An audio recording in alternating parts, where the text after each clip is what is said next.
Hello and welcome back, everyone, to the season finale, actually, of the seminar series for this term. We hope to have a new program for the coming term up in the short to medium term, so keep an eye out for that.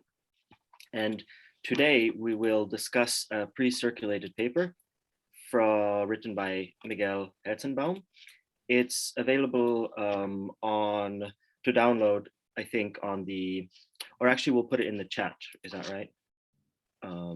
So the title of the paper is Kant and the Production of the Antinomy of Pure Reason, published very recently in Kant Studien.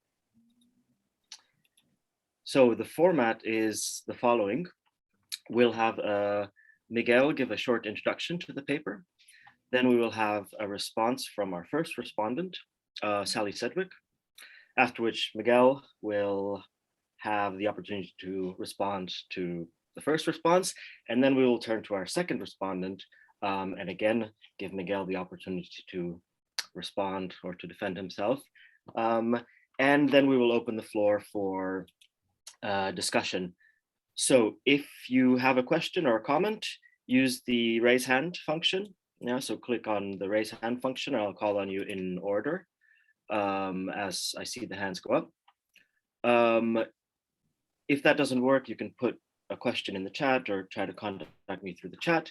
If you have an urgent follow-up question and you want to try to skip the queue, then just put follow-up question in the chat, and we'll see if we have time to get to it. So if you at all can, please turn on your cameras so we can all see each other, so we can recreate the feel of a real seminar or a face-to-face seminar rather, as much as possible. And after the session, we will leave the meeting open for informal discussion for anybody that wants to stay. Okay, so I'm going to introduce our speakers and then turn it over to Miguel. So Miguel Herszensbaun is a researcher at CONICET and assistant professor of law and philosophy at the Universidad de Buenos Aires. His main areas of research are transcendental idealism, German idealism, modern philosophy, and philosophy of law. Recent publications, apart from the paper that I just mentioned, include a monograph entitled The Antinomy of Pure Reason in Kant and Hegel, and an article entitled The Hegelian Reading of Kant's Transcendental Apperception as a Critique and Re-elaboration of Kant's Transcendental Logic, published in Contextos Kantianos in 2018. So our first respondent will be Sally Sedgwick, who is professor of philosophy at Boston University. Her areas of research are the practical and theoretical philosophies of Kant and Hegel, and her publications include the monographs Kant's Groundwork of Metaphysics and Morals, an Introduction from 2008, and Hegel's Critique of Kant from 2012. And last but not least, Stephen Howard will be our final respondent. He's postdoctoral researcher at KU Leuven, currently working on a project that looks at Kant's critical transformation of rational cosmology. He works on Kant's theoretical philosophy and its historical context, but also more broadly on early modern philosophy and the relation between metaphysics and philosophy of nature. Two very recent publications are the article Kant on the Fundamental Forces of Matter, Why Attraction and Repulsion, published last year in Kantian Review, and from the same year, article entitled Kant on Limits, Boundaries, and the Positive Function of Ideas from the European Journal of Philosophy. And I think there's a forthcoming book on the Opus Posthumum. Okay, so without further ado, I turn the floor over to Miguel. Okay. Okay, thank you, Pavel. The first thing is to thank Karin for the invitation, for her kind invitation. I will share my document so I could read it. Okay, do you see it? Is it okay? Yes? Okay. I would like to start by explaining my approach on the antinomy of pure reason. The first thing is to avoid any kind of reification. Any representation involving the antinomy is not a thing of our mind, but certain activity of our mind. Our goal is to identify and describe the mental activities that are behind the antinomy of pure reason. It is necessary to identify which mental activities produce cosmological ideas and which activities produce the contradictions that we find in each cosmological conflict. In this respect, we will have to pay attention to the distinction between non-temporal synthetic activities and temporal synthetic activities. Kant calls this empirical or successive synthesis. Besides, as Kant claims that the cosmological syllogism is responsible for the emergence of the antinomy, we will have to discuss this syllogism and especially its major premise, the principle of pure reason. Here, I will only mention some hypotheses and develop one main argument. Cosmological ideas are extended categories. According to Kant, reason does not have concepts of its own, but it may extend categories. He describes this extension of categories by explaining that certain categories may build through their synthesis series of conditions. Cosmological ideas are purely conceptual representations of complete series of conditions. They are built by synthesizing a conditioned element with its condition, and this new element with a further condition, and so on. This builds a series of conditions. If we do this with different categories, with different synthetic activities, then we will have different series, different representations of the unconditioned. Reason builds these four complete series of conditions by following the principle of pure reason and by purely conceptual non-temporal synthesis. Reason produces these conceptual representations of the unconditioned by following the principle of pure reason, which is the major premise of the cosmological syllogism. The principle of pure reason is a valid and analytic principle when it refers to non-temporal conditioning relations. This principle guides reason in producing a purely conceptual representation of the unconditioned and describes an analytic relation between terms conditioned, conditioned, and unconditioned. Even though Kant distinguishes this principle from what he calls the logical maxim, they are not actually two principles, but different applications of only one principle. Cosmological ideas are not contradictory in themselves. They lead reason to antinomies only when reason intends to produce an actual object in intuition in accordance with these conceptual representations. In other words, the conceptual and non-temporal synthetic activities that produce cosmological ideas are not contradictory. They become contradictory when time is introduced, when our understanding tries to produce representations of the unconditioned by means of empirical synthesis. If conceptual representations were responsible for the antinomies, then Kant's solution to the antinomy would be irrelevant. Discussing the nature of time and space does not help in solving conceptual antinomies. This means that time must be involved in the production of the antinomies. There must be empirical synthesis trying to produce the opposite representations of the unconditioned that we find in each cosmological conflict. If Kant admitted purely conceptual antinomies, then we would be in the realm of Hegel's philosophy. There is an important difference between conceptual, non-temporal synthesis and empirical, temporal, successive synthesis. Conceptual syntheses do not involve time. Thus, they don't have duration. Even if they synthesize a complete series of conditions that reaches the unconditioned, they are always finished. Empirical syntheses, on the contrary, imply time and have duration. This is the key to explaining why conceptual representations of the unconditioned, cosmological ideas, are not contradictory, while any empirical synthesis that intends to replicate these ideas will lead to a contradiction. Now, let's see the main argument of my article. This argument shows why cosmological ideas are purely conceptual, why they don't produce contradictions, which activities do produce cosmological conflicts, and finally, how the maxim and the principle relate. Non-temporal syntheses lack succession.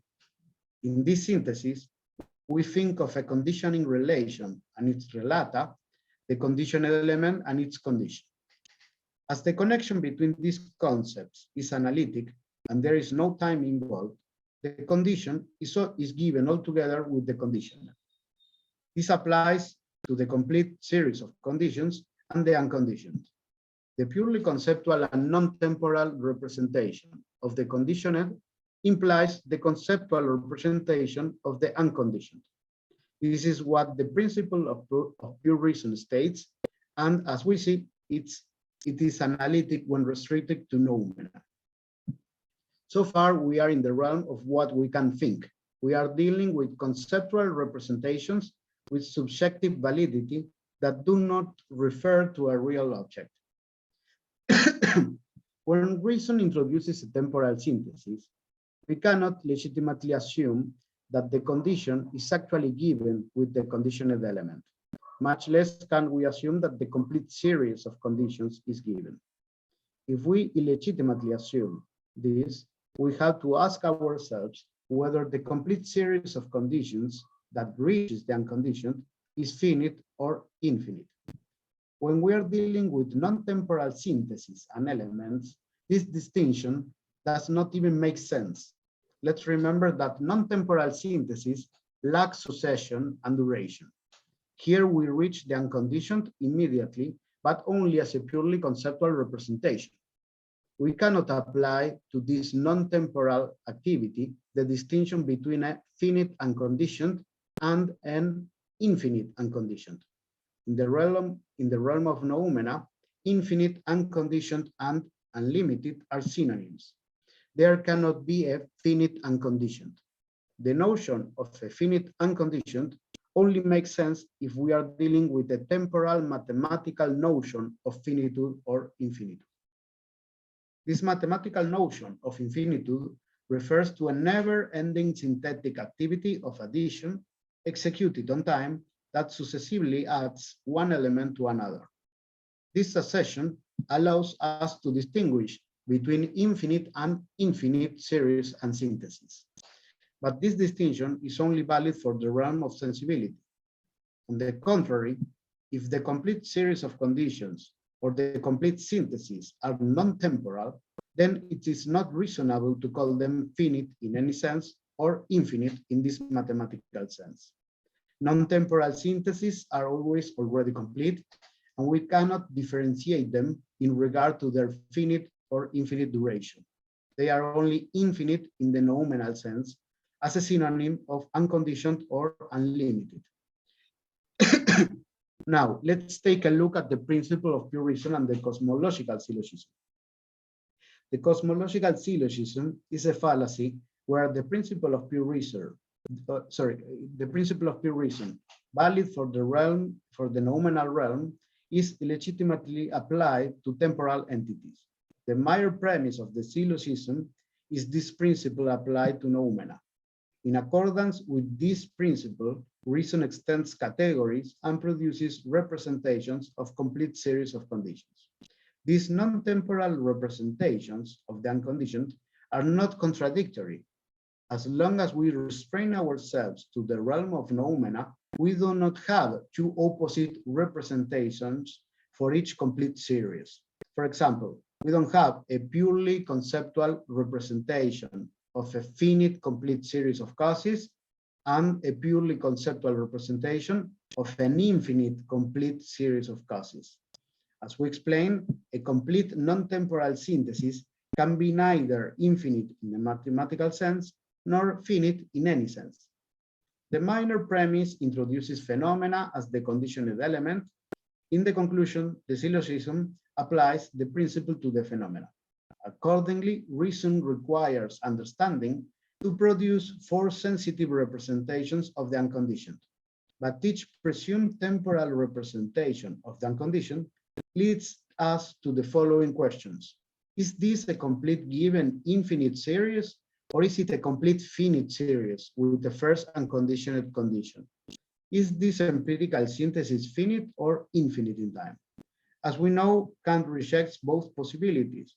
It is impossible for an empirical synthesis to find in the realm of phenomena a first unconditioned condition. But an infinite and complete temporal series is impossible too. An infinite temporal synthesis would require infinite time and it will never be complete. This proves that empirical synthesis cannot produce representations of the unconditioned. If we assume to have these representations, they must be purely conceptual. This is Kant's position. Kant clearly distinguishes between the idea of an absolutely complete synthesis or the idea of the completeness that lies in reason and the successive synthesis of the manifold of intuition. As we see, the contradictory representations involved in the antinomy are not cosmological ideas, but the results of the interaction of reason, understanding, and sensibility. Reason provides the principle that indicates to our understanding how to extend categories in order to produce purely conceptual representations of the unconditioned. This extension of categories is neither dialectical nor contradictory. The antinomical conflicts emerge when understanding tries to execute empirical synthesis in accordance with those conceptual representations of the unconditioned. Here we have two possibilities. Each complete temporal series may be finite or infinite. These are the opposite positions that we explicitly or implicitly find in each cosmological conflict. But these presumed complete empirical syntheses are impossible and conceptually contradictory. That is why it's easy to refute both antagonists. Kant's solution to the antinomy consists of stating the difference between noumena and phenomena, or stating the ideality of space and time. This means to avoid thinking of things in themselves as if they were spatio-temporal. This requires to accurately distinguish between conceptual and empirical synthesis. In this way, what reason may think of the world as a noumenal entity will not lead to the antinomy of pure reason. Okay. Thank you very much.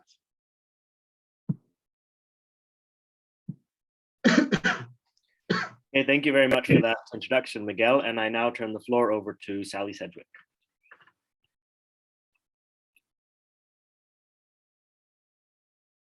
I think you're muted.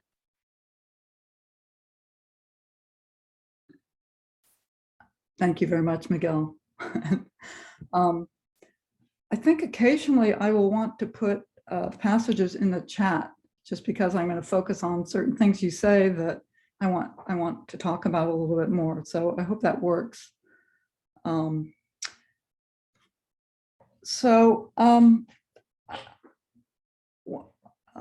Maybe I'll just begin with this way that you represent a main thesis of your paper. You say this is in your abstract, purely conceptual representations for Kant. You're attributing this to Kant. Can't produce cosmological conflicts. You say something like that in various passages. You say reason for Kant is incapable of producing antinomy by itself, but rather requires the intervention of sensibility. You say also Kant does not believe that there are purely conceptual antinomies. So I find that way of representing his view baffling. So I don't know whether you and I have a substantial disagreement or whether I'm just not understanding what you're trying to say here. But I would have thought, here's a way of representing what's bothering him, that we begin with what look like just standard logical contradictions. On the one side, you say the world has a beginning, and the other side says, no, it doesn't, it's infinite. It looks like a standard logical contradiction. And Kant is saying, look, unless we or I, the philosopher, can come up with a solution to that contradiction, then reason falls into, it destroys itself, right? He talks about the euthanasia of pure reason. If we don't have a solution to these conflicts, we've really got a problem. Reason is in conflict with itself and can't function. So you start with these, at least apparently, straightforward logical contradictions. and then show that they're merely apparent because they rely on false assumption, and that false assumption turns out to be transcendental realism. So it's only in the solution. It's not that, as you say, Kant does not believe that there are purely conceptual antinomies. He does think there are these antinomies, and he thinks the solution is then to introduce a distinction between concepts and intuitions, or the solution, in other words, is to introduce the distinction between is to introduce the distinction between appearances and things themselves, or the solution is to introduce transcendental idealism. So it's only in the solution that you get the intervention of sensibility, to use your phrase. So that's one thing that I was puzzled by, just in the way in which you represent your principal thesis. So I'm going to go on to a second question. It has to do with your criticism of other treatments of the antinomies, and Geyer and Greer, for example. You say, their interpretation of the antinomies can't be right because for them, the opposition in the four antinomies is between two different kinds of objects. Between, on the thesis side, noumenal objects, you say, and on the antithesis side, sensible objects. So that's the view you attribute to them, that they can't be giving us an accurate interpretation of the antinomies, because if you're saying that there are two fundamentally different kinds of objects on each side, then there really isn't an antinomy. Then you're talking about two entirely different things. So you say that their interpretation of Kant has to be false because, again, they're associating with each side of a completely different kind of object. So, I'm not going to try to address whether that's a fair representation of their views or not, but I found it, actually, I'm going to put another quote on the handout, because I wondered whether there was,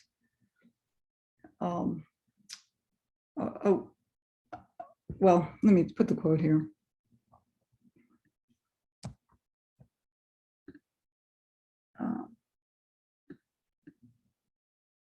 I never sent everybody the first, oh, there it is, sorry. I put it in the quant, that was the one I was talking about a minute ago, I'm sorry. Here's the new one. So again, you're talking about Greer and Geyer. Both authors read Kant's Antinomy as strongly linked to his Dissertatio, where we find the opposition between knowledge according to pure principles of understanding and knowledge according to principles of sensibility. So again, that's the idea that there are two fundamentally different kinds of objects on each side. And I just wondered, again, whether you're right about them, I don't know, but it seems to me not completely wrong to say that for Kant, say the side of the thesis of each of the four antinomies is appeals to the noumenal. Is that how you put it? And the side of the antithesis appeals to the sensible. It seems to me not completely incorrect to represent him in that way, because he, after all, identifies the thesis, of each of the four antinomies as the side of the Platonist or the side of the rationalist. And he identifies the antithesis as the side of the empiricist or the Epicurean. Right, so that's because the Platonist or the rationalist seeks the unconditioned outside the realm of the sensible, outside the realm of appearances. And the empiricist on the side of the antithesis seeks the unconditioned somehow in the realm of appearances itself, by taking the realm of appearances or the series of appearances as complete or a totality. So in that respect, I mean, he does represent the two sides in those terms. And in that respect, it is correct to say that in one side, he's sort of making a reference to the noumenal, and the other, not Kant, but the side of the thesis is making a reference to something outside the realm of appearances, and the side of the antithesis is definitely finding the condition, trying to define the condition in the realm of appearances. So, that would be a way of, I don't know whether Greer and Geyer had that in mind, but I think Kant had that in mind. It is correct to say that one side is the side of the Platonist and the other side is the side of the empiricist. So two versions of transcendental realism, but they're both versions of transcendental realism. So let me just, so that's the second issue I had. And then I'm just going to go to one more. And again, let me find a passage that I didn't get. I didn't quite understand what you're saying here. So the cosmological ideas, you say, are four purely conceptual representations of complete series of merely conceptual or noumenal conditions. On the contrary, you're making a distinction here between ideas and objects. The cosmological ideas are blah, blah, blah. The objects of the conflicts are, you say, on the contrary, the objects of the conflicts are four presumed complete series of spatio-temporal conditions, etc. I really stumbled there. I couldn't understand what the on the contrary was doing in this passage. I mean, the ideas are themselves representations of objects. They're representations of the unconditioned. So I didn't understand the contrast that you're making there. And then further on, you say, I'm going to put one final passage here on the chat. You say the four series of spatial temporal conditions are supposed to be given in space and time. So I didn't, I'm not sure what you're saying there, because again, on the thesis side of all four of the antinomies, the unconditioned is not, the effort is to know the unconditioned, and the effort identifies the unconditioned with something that is outside the spatial temporal series. That's the Platonism. So, so it seemed to me like, these last comments I've made suggest to me that, I've not understood you, or that you're not either seeing or emphasizing enough the way in which the two sides of each of the four antinomies differs, right? These are, yes, they're both efforts to determine the unconditioned, to know the unconditioned, and that's of course the problem. That's the transcendental realism. Both, it's also the case that both, qua a version of transcendental realism, fails to distinguish between conceptual representations and intuitive representations, or fails to embrace what Kant takes to be the truth of transcendental idealism. That all seems right, but I didn't get the sense that you were appreciating the differences in the ways in which the two sides of the antinomies try to determine the unconditioned, such that it would just be wrong, it'd be false to say of the theses, of any of the four theses, that they're trying to find the unconditioned in space and in the temporal series. That then they wouldn't count as instances of Platonism for Kant. So I mean, I have other comments, but I think maybe I've given you quite a bit, so perhaps I'll stop here. Thank you. Okay, so we'll have a chance to discuss some of these more general issues later, but do you want a short response, Miguel? Yeah, sure. Thank you, Pavel. Thank you, Sally Sedgwick, for the comments. I will try to start with the first one, and I think this could clarify what I was trying to say.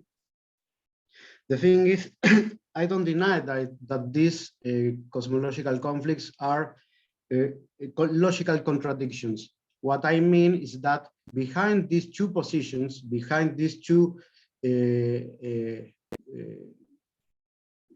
positions or doctrines, there are representations and activities. And these representations, the representation of the object that is the object of the discussion in each cosmological conflict, this representation implies a temporal aspect, a temporal spatio-temporal aspect. And in order to have this representation, we have to involve somehow a synthetic activity that implies sensibility.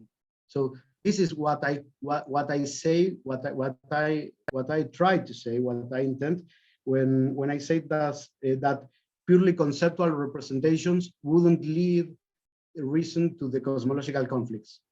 So I'm trying to think of the transcendental logical component that are involved in producing these representations that are in a clash in these cosmological conflicts. So I'm not saying that this is not a logical contradiction. What I'm saying is that the activities that are behind these two doctrines, these metaphysical doctrines, are activities that include empirical synthesis, and this implies including the sensibility. So reason by itself wouldn't be able to produce the object, the putative object. Kant called this way in one passage, a putative object that is the object of the discussion in the cosmological conflict. So this leads me to the second comment.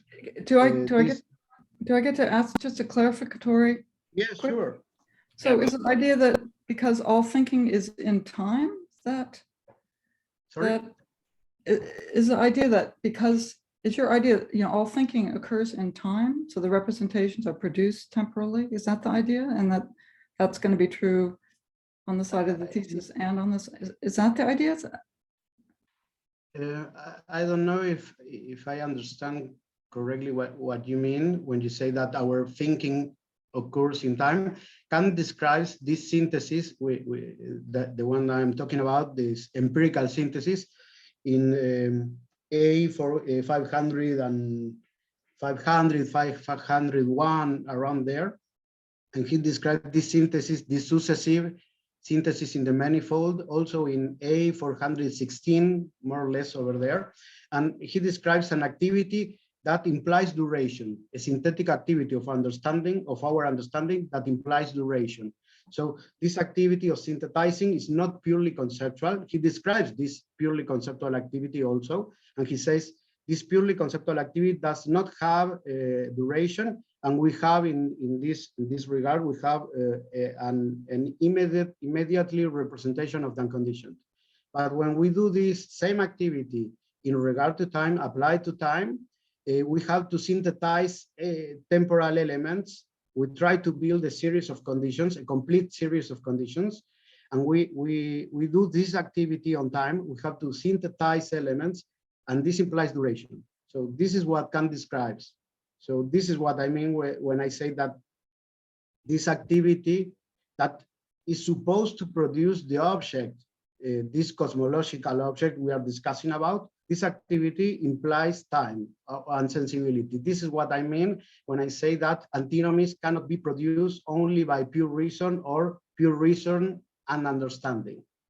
So is it, yes, is it clear? Yeah, I mean, I'll let other people ask questions about that. Maybe you should just continue. Okay, okay. So now I will go to the second question or comment, the interpretation of Geyer and Grier. So what I mean, if my reading is correct, if my approach is correct, which is trying to understand which activities are behind these representations, that is why I insist that we cannot reificate these representations. These representations are actually activities in our mind. So if I am okay with this approach, if my approach is okay, and if is it okay to think that empirical syntheses are required in order to produce these presumed objects in the cosmological conflicts, then in each conflict, we cannot say that in one side we have only a purely conceptual representation. We are never talking in any position, the thesis or the antithesis, we are never talking about a purely nominal object and a sensible object, an object of our sensitivity. We are always talking about an object that is built by a mix of these two realms. We are talking always about spatio-temporal objects that are assumed to be things in themselves. This is the transcendental realism.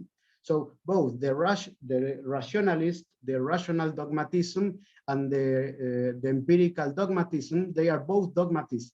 So they are transcendental realists. This means that they assume that objects in space and time are things in themselves. That's why they mix up the conceptual representations of the object with what they intend to be a sensitive representation of the object. So that's why I say that we cannot say that in the thesis position, in the defendant of the thesis, there is only a conceptual or nominal representation, or that in the defendant of the antithesis, there is only a pure, a sensitive representation of the object. We are always having a mix of these two kinds of representations. This is what it means to be a transcendental realist. That's why I say that they are talking about the same object. This is a complete series of spatio-temporal objects understood as if they were things in themselves. That's why they mix the principle of pure reason, which is purely conceptual, with sensibility. And that's why I think that the position of Geyer and Greer is wrong. If I understood them correctly, of course, it's wrong because we cannot say that the defendant of the thesis is talking about an object that is the object of our understanding, of our pure understanding, or the object of our pure reason, against the position of the antithesis that includes sensibility. They are all talking about the same object, this presumed object, this assumed object, this putative object, that is a complete series of spatio-temporal conditions understood as if they were things in themselves. The solution that provides Kant is understanding this confusion and clearly distinguishing between nominal and phenomenal realm, or is the same to say, between purely conceptual representations or purely conceptual synthetic activities on the one hand, and on the other hand, this empirical synthesis. And this leads me to the final comment, that is the distinction between ideas and objects. This is what Kant calls amphibology. This amphibology is to think that our ideas or our pure concepts immediately refer or imply the existence of an actual empirical object. When I say empirical object, I mean an object given in intuition. So this is why I insist that cosmological ideas are not representations of an actual object. They might be, in any case, a conceptual representation of an object in general. This is the best pure categories could give in this sense. So this is why I insist in making the difference between cosmological ideas and the putative object that must be a complete series of conditions, but spatio-temporal conditions. We are not talking about purely conceptual conditions. For example, a series of premises or a series of nominal objects given in a series in conditioning relations. We are thinking these objects, they are supposed to be complete series of spatio-temporal conditions. So this is why I insist that we have to distinguish the mental activity that produces the purely conceptual representations that allow us to think of these objects, and on the other hand, these presumed objects that must be built, if they are built in any case, they must be built by empirical synthesis. This means reason guiding understanding, and understanding acting on or executing a synthesis on time. So, well, this is the approach I was trying to present in my article. Okay, thanks very much for that, Miguel. And let's now turn to Stephen Howard.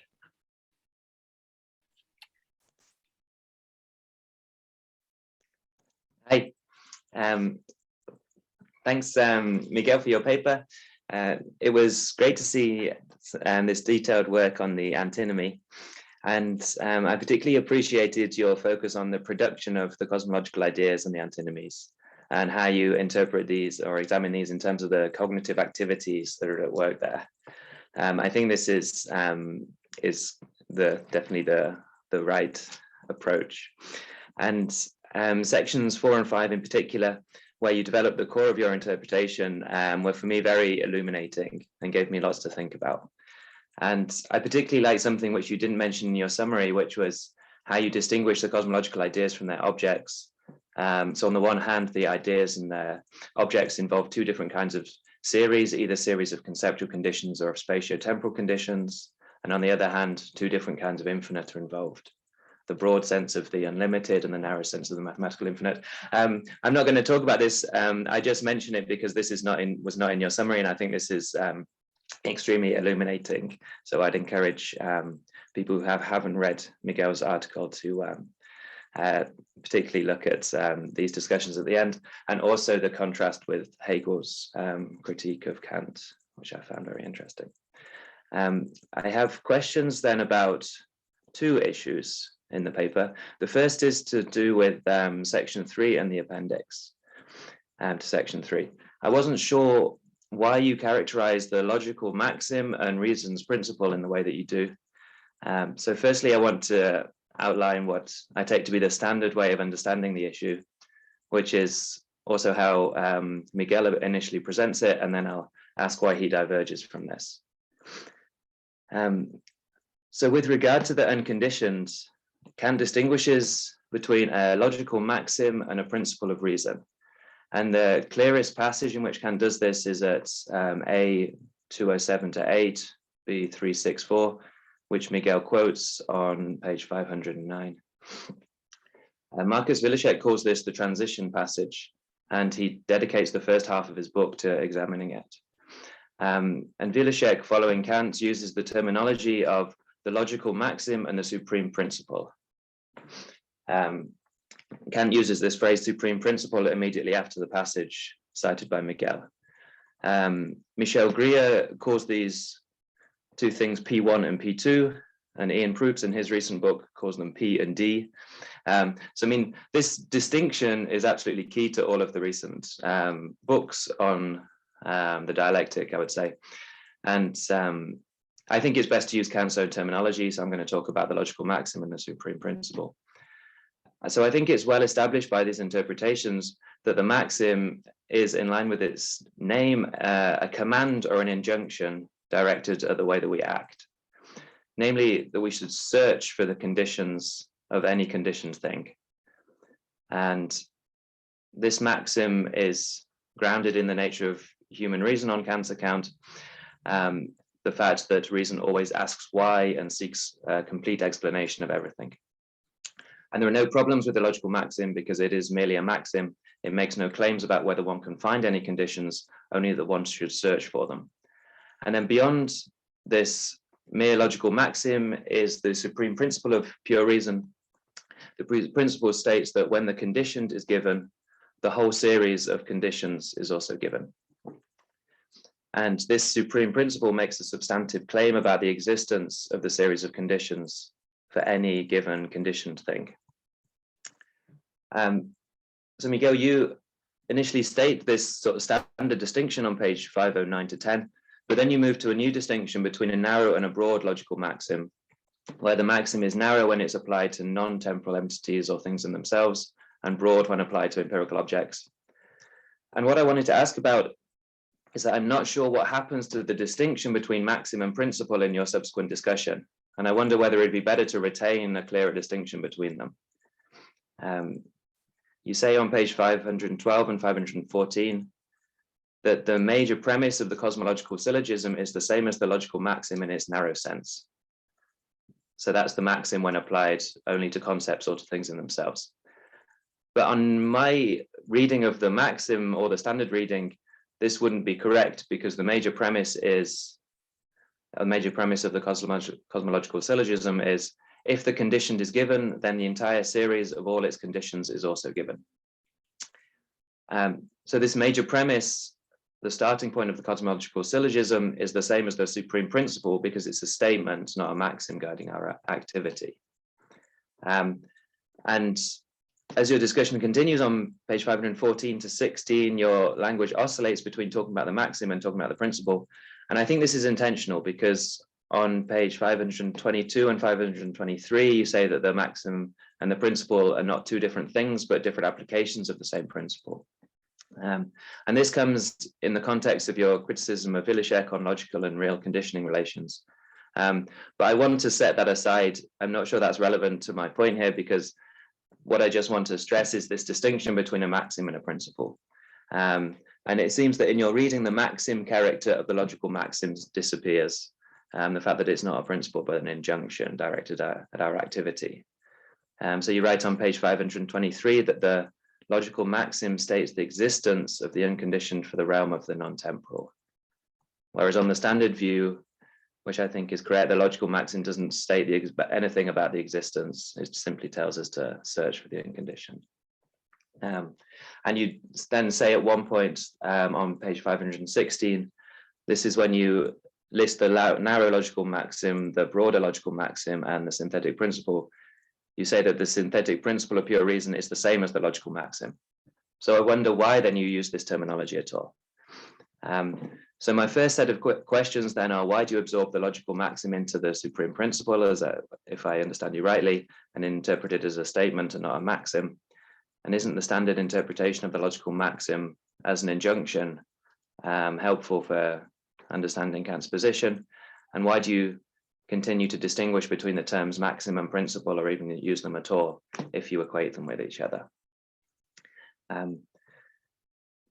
So those are my first questions. And the second point concerns an issue that I'm not sure about, so this won't be so much of a criticism as a description of something that I think is a problem that I'd welcome hearing your views on. In sections 4 and 5, you argue, I think in quite strong terms, that the production of the 4 cosmological ideas is a purely conceptual operation, as we've already talked about. And you stress this on pages 528 to 9, particularly. So you say that it's only when the major premise of the cosmological syllogism, or in my terms, the supreme principle, is applied, this is your term, to empirical objects in space and time, thus involving sensibility, that the antinomies are produced. So I wonder if one would push back on the strength of your claims here. Various commentators have considered sensibility to be involved in the production of the 4 cosmological ideas, not just in the antinomies.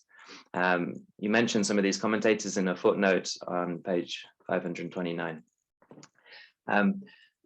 And that in that footnote, you mention, I think, a fairly major issue, but I think it's slightly hidden away in the footnote. Because in Kant's sort of main tabular presentation of the 4 cosmological ideas in section 1 of the Antinomy chapter, he presents the 4 ideas in terms of given appearances. And in the footnote, you say this is presented from the perspective of the transcendental realist. But I'm not sure. I think because this is so prominent in Kant's presentation, it seems to me perhaps unlikely that this is not Kant's own presentation of the ideas, considering it seems to be the main summary of them. But in any case, I mean, that's debatable. But I'd like to ask you about what you think of other passages which you don't cite, where Kant seems to point to the role of sensibility in the production of the cosmological ideas. I'm just going to put these in the chat. So there are 2 passages. The first is from the first section of the Antinomy chapter. Sorry, the 4th section of the Antinomy chapter. where Kant writes, the cosmological ideas alone have the peculiarity that they can presuppose their object and the empirical synthesis required for its concept as given. And the second passage is from paragraph 50 of the Prolegomena. Kant initially writes something similar to the previous passage from the Critique. I call this idea, or the cosmological class of ideas, cosmological because it always finds its object only in the sensible world and needs no other world than that whose object is an object for the senses. I'll come back to the rest of that passage. So unlike the psychological and the theological ideas, Kant suggests here, the cosmological ideas have an object that is given in sensibility. And because of this, Michel Greer suggests that they're not properly speaking ideas. And but I think, and so she takes this from this passage in the second passage, that the line in the second passage where Kant writes that the cosmological ideas is up to this point not yet an idea. But Greer overlooks the fact that Kant then goes on to explain precisely the problem and writes that nevertheless, the cosmological ideas, if you like, become ideas insofar as reason extends its synthesis to the totality of conditions. So I would suggest that an alternative interpretation to yours would be that the cosmological ideas, unlike the psychological and theological ideas, begin from objects given in experience. So the second antinomy, or the second cosmological idea of divisibility would begin from a piece of matter such as this book, and then I ask whether it can be divided, whether those parts can be divided, and so on. And then the second antinomy subsequently arises when I claim to cognize the totality of part-whole relations, and therefore claim either that the series terminates in an indivisible part or that it continues through an infinite process of division. And the other three cosmological ideas that I would say could, I think, convincingly be said to begin from an object given in experience, and then it is the extension of the empirical synthesis to the totality of conditions that creates the corresponding antinomies.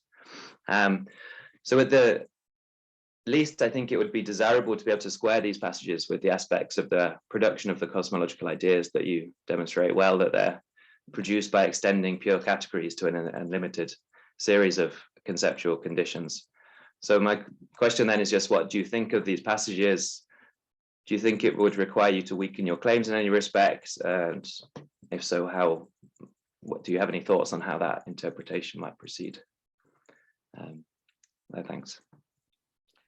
Okay, thanks for that, Steve. So we'll have a short response from Miguel and then we'll open the floor. Okay, Miguel, go ahead. Okay, thank you very much, Stephen, for your comments.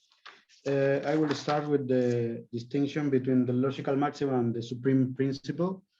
Yes, I claim that they are actually the same principle, and that the only difference between them is to what realm we intend to apply this principle. The thing is, when I was studying this topic, I didn't understand why Kant several times calls the supreme principle, he calls it a synthetic and dialectic principle, and then he calls it a logical demand, and he calls it an analytic principle of pure reason. And he's always talking about the same principle. He enunciates the principle in the same way, and he describes it as very different things. And on the other hand, we had the maxim, this logical maxim that only requires reason to seek for the unconditioned. And I was thinking of how all this information can come together and make sense. And what I saw is that most commentators on this topic, they say that the principle of pure reason, the supreme principle, is the ground of the maxim. They say something like this. Only because we have the principle of pure reason, we have the supreme principle, and we suppose that we have the unconditioned, then reason is commanded or ordered to seek for the unconditioned. In my opinion, this didn't make sense, because if the principle of pure reason, if the supreme principle was dialectic, it wouldn't make sense to establish, to ground a logical maxim, a logical requirement of reason in a dialectical principle. That didn't make sense. So I was trying to find what could be the ground of the maxim, of the logical maxim. I was trying to think where does the maxim come from. So I started to think of the principle and the maxim as descriptions of relations between terms, right?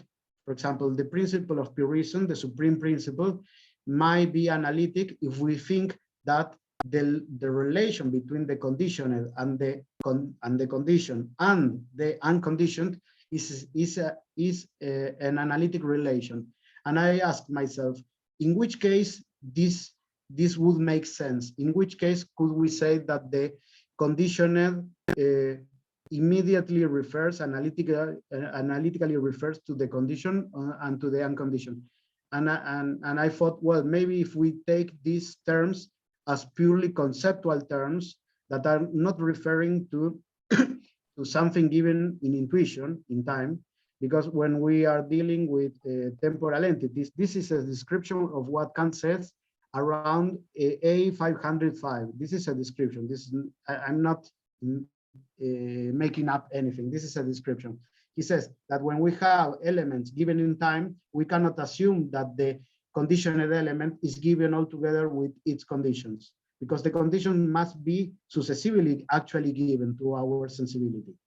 But when we have only a conceptual representation, a nominal representation of the conditional, and the condition and the relation between the condition and the conditional is not temporal, then we have to assume that the condition is given altogether with the conditional. And this is so for the following conditions, for the further conditions, and for the complete series of conditions, the unconditioned. So this description of what the principle states is described as an analytic relation. And then I said to myself, okay, maybe the maxim is the same idea. We have to understand the maxim in the same way, but thinking of these conditioning, these conditional elements and these conditions and the conditioning relations, not as non-temporal conditioning relations, but as temporal conditioning relations. What may happen if we do this? Okay, now we are taking the principle of pure reason, that it is actually an analytic principle as long as we use it to the only for the realm of noumena. And if we try to apply it to the realm of phenomena, we cannot say that the unconditioned is given, but what we can say is that reason is requested to search for the unconditioned, because the term conditioned refers to the condition, which is not necessarily given, but it might be searched. And then this condition is referred to a further condition and so on until the unconditioned. So this is the relation between the maxim and the principle. So they are not actually two different principles. There is only one principle that is analytic as long as we use it in the realm of noumena. This is as long as we use it to think of objects, to think, not to know, right? If we use this principle directly in the realm of phenomena, we end up in a principle that is dialectic and synthetic. But if we moderate ourselves and we don't use this principle directly in the realm of noumena, in the realm of phenomena, we think of the particular relation, the particularity of the temporal relation, then we can deduce the logical maxim as some kind of application of this principle to the realm of phenomena. So that's what I was trying to say and how I got to this position. I hope it's a little bit convincing. Is it okay so far, Stephen? Yeah, that's great so far. Okay, so now we can go to the next one, the problem you are describing. Yes, I agree with you. I agree that there are certain passages where Kant actually says that the cosmological ideas are extensions of this empirical or successive synthesis, or that they are extensions of this series of objects. But as we go further in the text, I am thinking from section 5 and so on, especially section 5. From section 5 and especially on section 7, where Kant describes what is going on with these ideas, there is clearly a distinction between the ideas and the objects and the putative objects. So this is why I put the quote of the critic of practical reason at the end of my paper, where he describes very clearly the difference between the idea and the object. I admit that there are passages that they are not that clear in this respect, and that Kant seems to be making a confusion between the ideas and the object. But there are also another passages where Kant is very clear about this. So this is what I can say about those passages. Some passages, in my opinion, for example, you are talking about the tabula of the ideas, of the cosmological ideas. In my opinion, as Kant presents this tabula before describing or presenting each cosmological conflict, the antinomies in detail, I thought that this presentation of ideas was not an actual presentation of ideas performed from the perspective of transcendental idealism. It was only a presentation of the ideas from the perspective of transcendental realism, right? Because he was trying to present all the logical elements, the transcendental logical elements that will lead to the cosmological conflicts.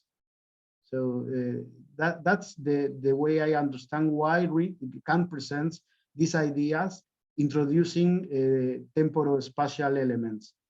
And I think this is very clear in section 7, section 8, section 9 also. When he's trying to solve the conflicts, he is very clear that the problem is that empirical syntheses are trying to produce an actual object that corresponds to the cosmological ideas. And these empirical syntheses are impossible because they are a complete series of spatio-temporal conditions. So if these activities are impossible, how come do we have cosmological ideas? How come do we have these representations? They must be product of another activity. But I admit that there are passages that are not that clear, and they might be proofs against my interpretation. Okay, thanks to both of you. It's time now to continue our exploration of these issues all together. So the floor is open. If you have a question, use the raise hand function. Abraham. Yes, thank you very much. I really enjoyed the talk and the comments. I wonder, I'm afraid I didn't read the paper, Miguel. So I wonder if you could say something about, I think Kant says that the world is a task, an Aufgabe. And I think that might, I don't know if, as I say, I don't know whether you did discuss it in the paper, but I think it might be helpful for you. What do you think? Thank you for the question. Yes, I think that would not necessarily be a proof against my position. On the contrary, I would agree that the world is a task, it's an activity, in both senses, even if it is, if we take cosmological ideas as purely conceptual activities. But the thing is, these activities are always already complete because they are non-temporal, right? And on the other hand, the world as an object is a task. It's a never-ending task. And of course, that's why we don't have an actual object that corresponds to these ideas. Another exactly. thing is, I'm sorry. Yeah, no, that's what I was thinking. But I mean, I was thinking that he means task in contrast to object. I don't know about that, but the thing is, well, yeah, in that case, that could make sense anyway too, because we don't have the object. Sorry, okay, the screen moved and I lost you. You were out of sight. Okay, so yes, we could think of the activity or the of Gabe as opposite to the object, because the object, this particular object, is supposed to be complete and totally given, and of course it's an impossible object. That's why the only thing we can is a synthesis, empirical synthesis, an activity of synthesizing elements in time and space. And well, yeah, that would be the best objective thing that might correspond to the concept of world, but of course we know that it does not correspond to that concept. Yes, thank you very much.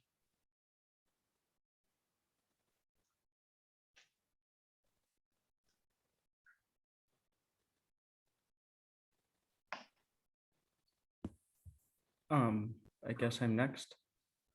No, okay. Yeah. So yeah, just to pick up what we were saying when you were finishing your answer to Stephen. So I think that Kant is clear that when he's presenting the cosmological ideas, the table, at least this is how I read it. What he's first trying to do is just to identify which categories form a series. So that's in my reading at least, that's the task that he's doing there. So once he's identified which categories do that, then he'll have material to show how the antinomies arise.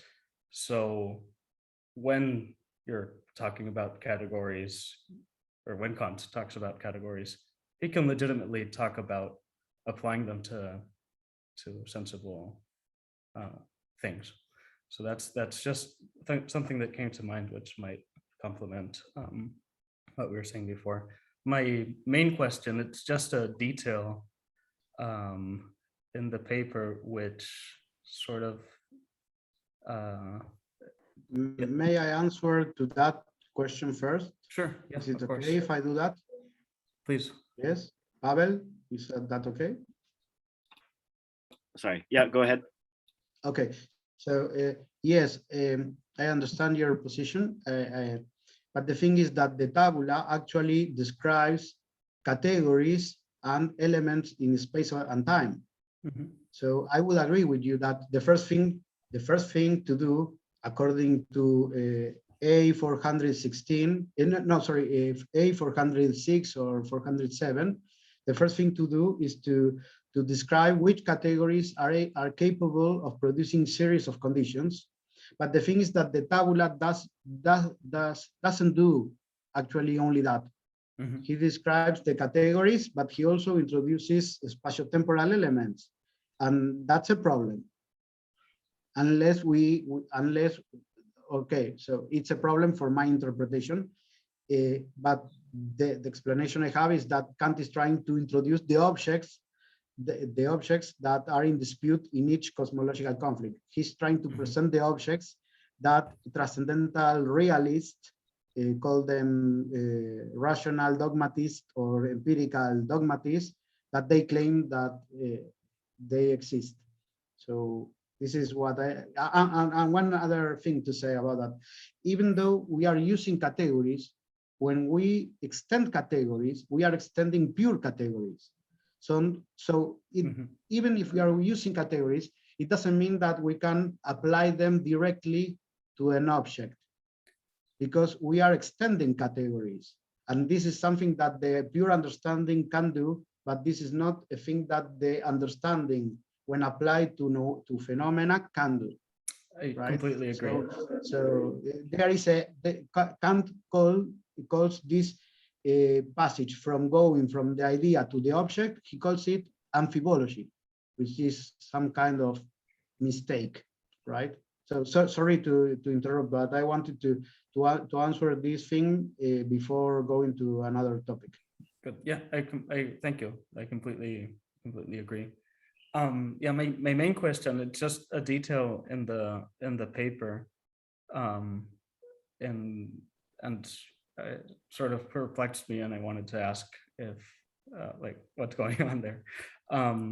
So at one point, or at more than one point, it looks like you distinguish between, you take Kant to distinguish between different notions of the unconditioned.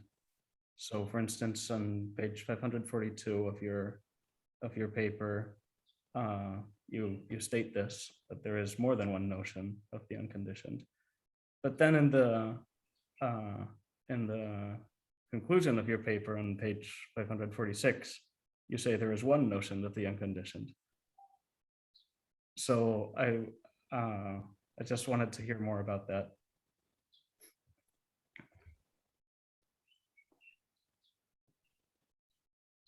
Okay, I am mute. Do you hear me? Yeah. Okay. Yes. The thing is, we have to distinguish the concept of infinity and the concept of unconditioned. And we have to distinguish also two different notions of infinity: a mathematical or temporal mathematical notion of infinitude and a nominal notion of infinitude. Kant describes two notions of the unconditioned. He does this in A332, 33, something like that. There are the quotes, of course, in my article. And he says that a series of premises that goes toward the unconditioned can be infinite or be finite. This means that the unconditioned can be a first unconditional condition, or it can be an infinite series completely given, the complete series of conditions. So if we attend to these passages, we may think that Kant has two notions of the unconditioned, and I think he does, but these two notions of the unconditioned only make sense when we are dealing with empirical synthesis. That is, when we are dealing with the mathematical notion of infinitude. The mathematical notion of infinitude implies duration, a never-ending synthetic activity on time. So when we are dealing with nominal entities, it doesn't make sense to say that the unconditioned can be finite, because we cannot say that it can be finite in a mathematical sense, because there is no time involved in this activity. We cannot say that the synthetic activity is finite in opposition to an infinite and a never-ending synthetic activity, because the activity is always finished. So we cannot say that this activity, this synthetic activity, or the unconditioned, the nominal unconditioned, is infinite in the mathematical sense either. The only thing we can say in this respect is that the unconditioned is infinite in a nominal sense, that is, as a synonym to unlimited. There I give the example of God.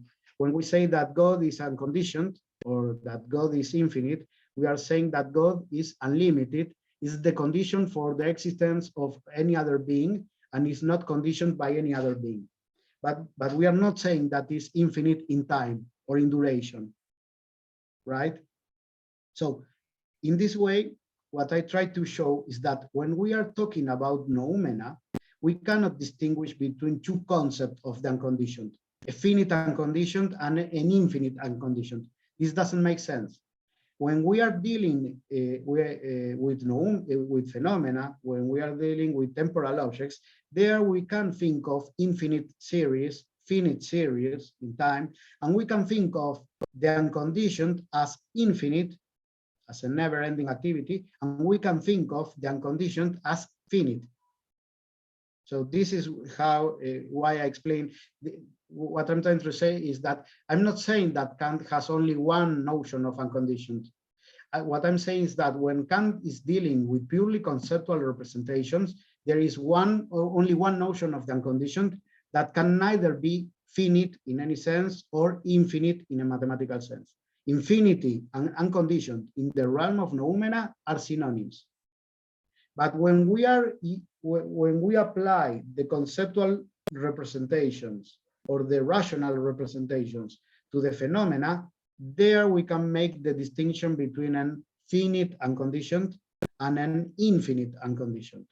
And that is why we produce these two presumed complete series of conditions, one as a complete series of conditions that begins with the first unconditional condition, and on the other hand, a similar object, but that doesn't have a first unconditional condition, that but is an infinite given series.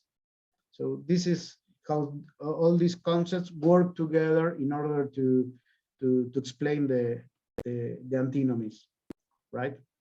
Is it clear now? I think I was not clear enough. Sorry. Yeah, thank you. Yeah. Okay. Okay, so the list of people with questions has grown a bit. So if I could ask you to keep your questions and responses as short as possible with this difficult and complicated topic. I know it's difficult. Next question is from Sanya. Yes, thank you very much for the presentation and for the very interesting responses. So my question is this reading that, and whether that's reading that you provide that explains the origin of the cosmological antinomy can actually account for the mathematical antinomies as well. Because as I read it, I mean, I couldn't find the passage right now, but Kant, famously says that Hume's attack on metaphysics woke me up from my dogmatic slumber.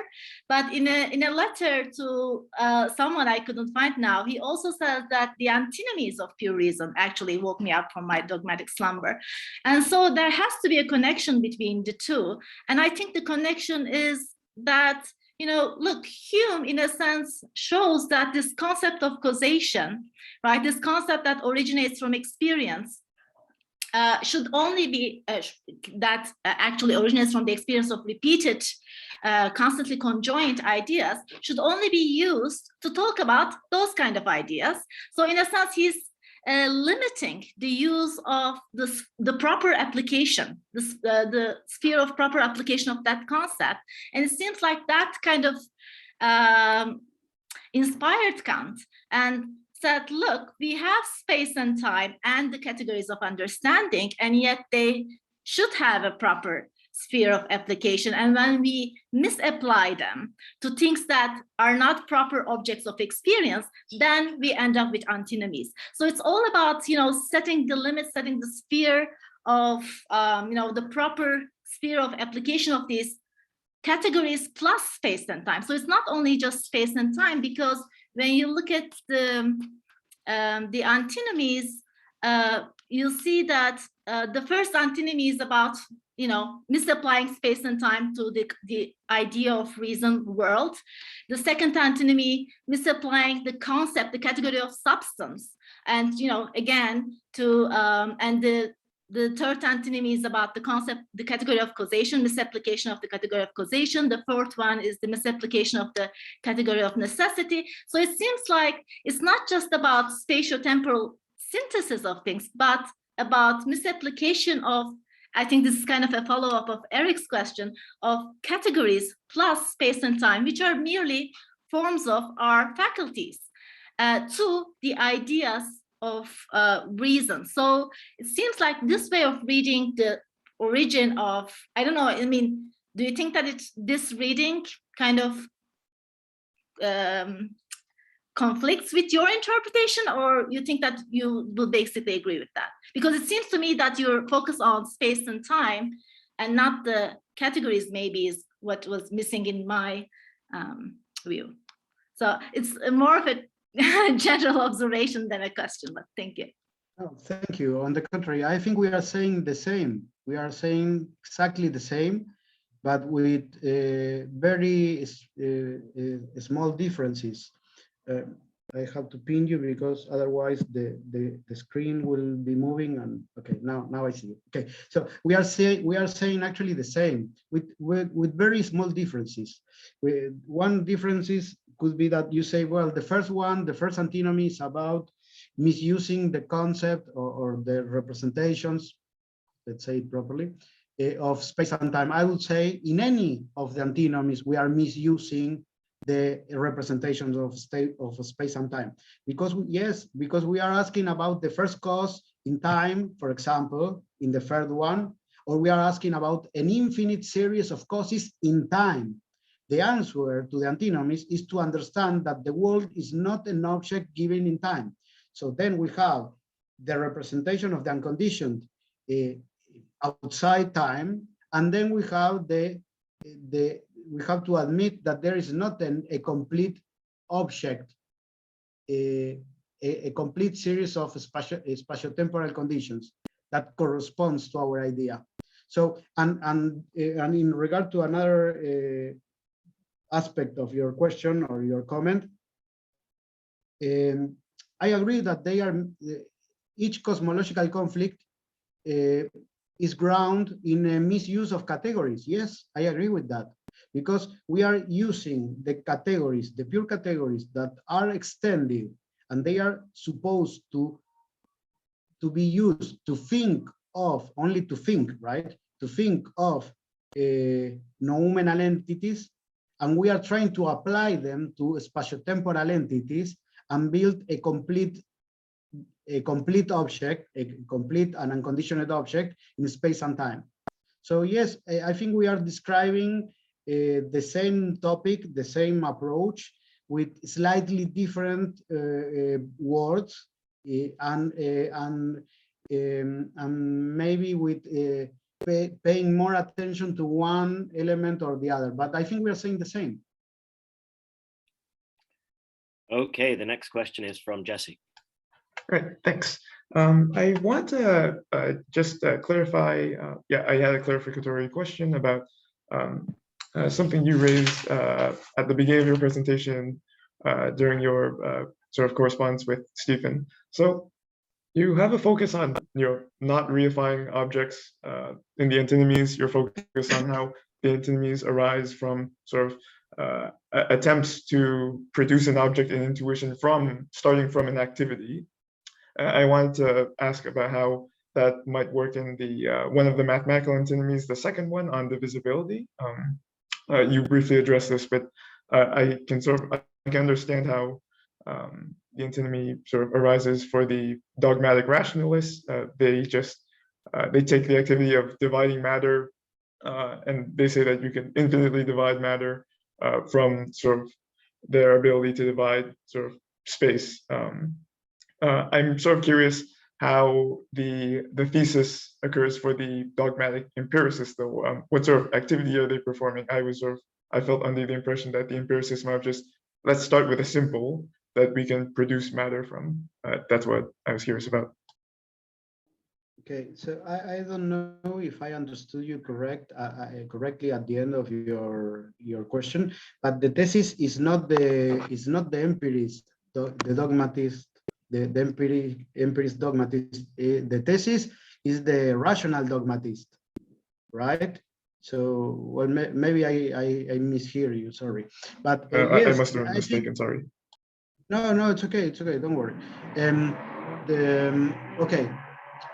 Because the dogmatist, the rationalist, is the one that claims that there are monads, right? Not the other one. The other one claims that that we can infinitely divide the matter. But yes, I think that's the second antinomy is the most difficult to explain. It's the most difficult to explain from my perspective. So it took me a whole chapter of my PhD, that it was like something like 70 or 80 or 90 pages to analyze all these details.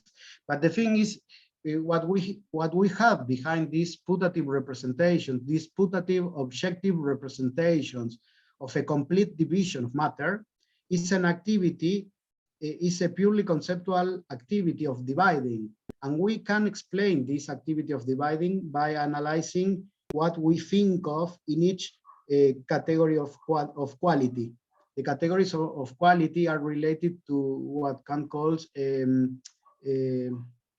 intensive quantities. Intensive quantities are a division of a given whole, actually.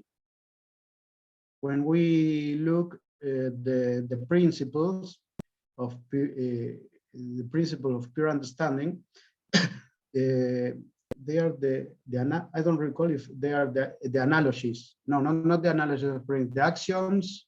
Well, I have to check the actually, I don't recall it. But when we see how the intensive quantities work, that they are related to categories of quality, they are division of a given whole. For example, we have an amount of light, and we can diminish this amount of light in order to think of the degrees of light, right?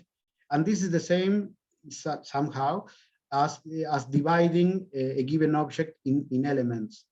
It's not that easy to explain how these two, the conceptual activity and the empirical synthesis, correlate, but the explanation I found is that by means of the categories of quality, these judgments, we can think of an entity with lesser and lesser and lesser properties. But this is only conceptual activity, right? And lesser properties implies a lesser being. Kant describes in the Fortschritte, in the Progress of Metaphysics, a scale of beings by attributing to them lesser and lesser qualities. So this would be similar to dividing an object, right? But it's difficult. I admit that. Yeah.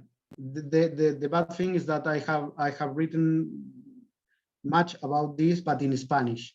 So that's the problem. Okay. Okay, Farhad. So thank you very much for this interesting talk. So I should be very fast. I was wondering what's the role of time in the formulation of antinomies in your account? Because at some point Kant would say that all the cosmological ideas concern regressive synthesis. And so the first question is that why other ideas aren't concerned with regressive synthesis, say theological or psychological ideas, but only cosmological ideas are concerned with this role of time. And in his view, so to understand what a regressive synthesis is, he says it only works with time. So it's a direction in time. We go to the past. For a space, there is no difference between the regressive and progressive synthesis, because in a space we only have aggregations, but not in any direction. So isn't time a necessary part of every conflict in that sense? So I was wondering what you mean by saying that on one part we may have a non-temporal synthesis. What is your account of non-temporal synthesis in that sense? And in a solution to the conflicts, Kant would say there is a difference between a regress to infinity and indeterminate continuation to indefinitum. So there is also a difference between infinitum and indefinitum. So yeah, so what's the role of time in all this? Well, the answer, the question is very important, but I would have to say, in order to provide a complete answer, I should use a lot of time. So I don't know if I could do that right now. The thing is that yes, time is really well. I will try to give some perspectives to your question. The first thing is to say that it is not right to say that regressive syntheses are only related to cosmological ideas. Maybe in one sense yes, but in another no. It's not totally correct, because, for example, the idea of God is the first unconditioned condition of a series of syllogisms, right? So we have prosyllogisms that ascend toward the unconditioned, and that's why we produce the idea of God, the idea of the soul, and the idea of the world, the three transcendental ideas, right? They are also regressive syntheses, but they are not done on time. right? So the topic of the regressive synthesis is relevant for all the ideas, but in a particular way, the regressive synthesis is especially important for the cosmological ideas, because now time is involved and cosmological ideas intend to refer to a particular kind of object, which is a series. For example, God is not a series, right? The idea of the soul is not a series. It's the first condition of prosyllogisms, right? Yes. Okay. So cosmological ideas, on the other hand, they refer to a presumed object that is supposed to be a complete series. It is the series, right? So that's why, in this case, the regressive synthesis is especially important. And the problem is that when we try to produce an actual object for the corresponding ideas, these objects are assumed to be empirical objects, spatio-temporal objects. Then time is introduced. So we have to distinguish the regressive synthesis with time, which is not problematic, and on the other hand, the regressive synthesis with time. I said with time twice. Well, without time and with time, right? And in this occasion, there are the problems, the cosmological conflicts. What else can I say about this? Well, and the time is always involved in each cosmological conflict, because we are discussing about a complete series of spatio-temporal conditions. The object we are discussing is, for example, a complete series of causes given in time. Or we are talking about the first event of the world, the first moment of the world. We are talking about the unities that constitute the whole world, and we are discussing about these units, these events, as given in time, and we are asking ourselves if the first event, if there is a first event, or the events go on and on and on toward the past, right? So it's always time involved. And in regard to the second antinomy, which is the most difficult in this respect, because it's about dividing space, not dividing time. Kant, well, I don't want to talk about a lot about this, because I don't have it actually in my mind right now. But the thing is, we have to understand that Kant describes the space, the unities, let's say the unities, the parts of space, as if they had conditioning relations toward each other. So it means that even if we are dividing space, we can build conditioning relations, and we can build a series of conditions. And this activity is done in time, right? So time is always involved. Yeah, I have further questions, but I should stop now. Can we come back to that in the informal discussion, Farad? So so I want to take one final question before moving to the informal part. So if you have other questions or comments, you'll have a chance to we'll have a chance to discuss those after the end of this formal session. Before we move to the final question, I want to mention the Leuven Kant conference for this year. It's going to be in Leuven and in here, so it will be hybrid form. So you can attend either in person in Leuven or through Zoom. There's a link now just up in the chat. So if anybody wants to have a look at that, please do have a look at that and do register if you want to attend. Okay, our final question comes from Junlin. Thank you so much. I have just one question concerning your confrontation with Hegel. Do you claim that Hegel understands the antinomy in a purely conceptual sense? There is no sensibility involved in Hegel's interpretation of antinomy, because once Hegel claims in the Encyclopedia Logic that the subject matter, the definition runs into contradict is actually appearance. So it seems that there is certain sensibility involved in Hegel's idea. Okay. Thank you. Thank you. Yes, the first thing is to remember that in the science of logic, Hegel, before starting to discuss the second antinomy, he describes his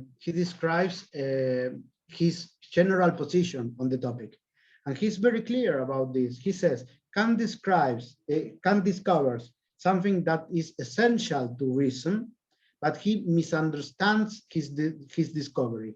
And how does Kant misunderstand his own discovery? By thinking that we have only 4 antinomies, that the antinomies are about the world, are restricted to the realm of cosmology, and he says that that all concepts are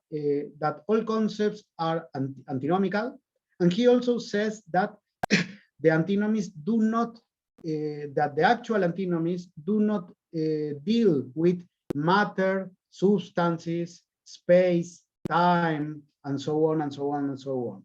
So when he goes on discussing in detail the second antinomy, then he develops here the categories of quantity, all the categories of quantity, and then he starts discussing the first antinomy again. Now he goes to the first antinomy. He starts with the second antinomy, then he goes to the first antinomy. If we read all these passages all together, I'm very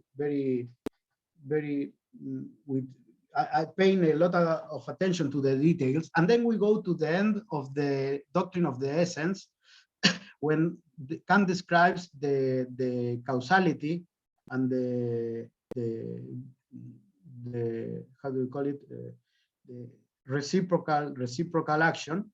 He talks there about the third antinomy too, very briefly, and he describes what he calls the bad infinite, schlechte Unendlichkeit.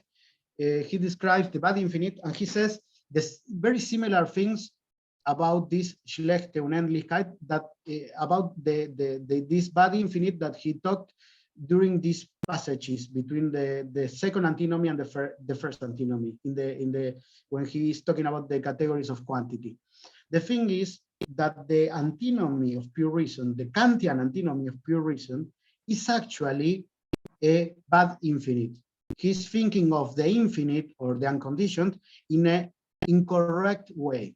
He goes from a limited conception of the infinite to a further condition of the infinite, and he goes farther and farther and farther on this series of conditions. Then he says that the actual discussion is between two sides of one concept, and he describes this as a movement that goes from the limited to the unlimited. He says also, he's talking about the quantity, and he says he goes from the limit of quantity, and then he goes, the reason moves from the concept of limited quantity, and then he moves to the beyond of the limited, the insights, the beyond the limit. And then he goes, and reason goes again from this beyond the limit to the limit. So the movement is circular actually. And this doesn't require time. This movement, this conceptual movement, implies only a dialectical relation between these concepts. This does not imply time. This does not require time.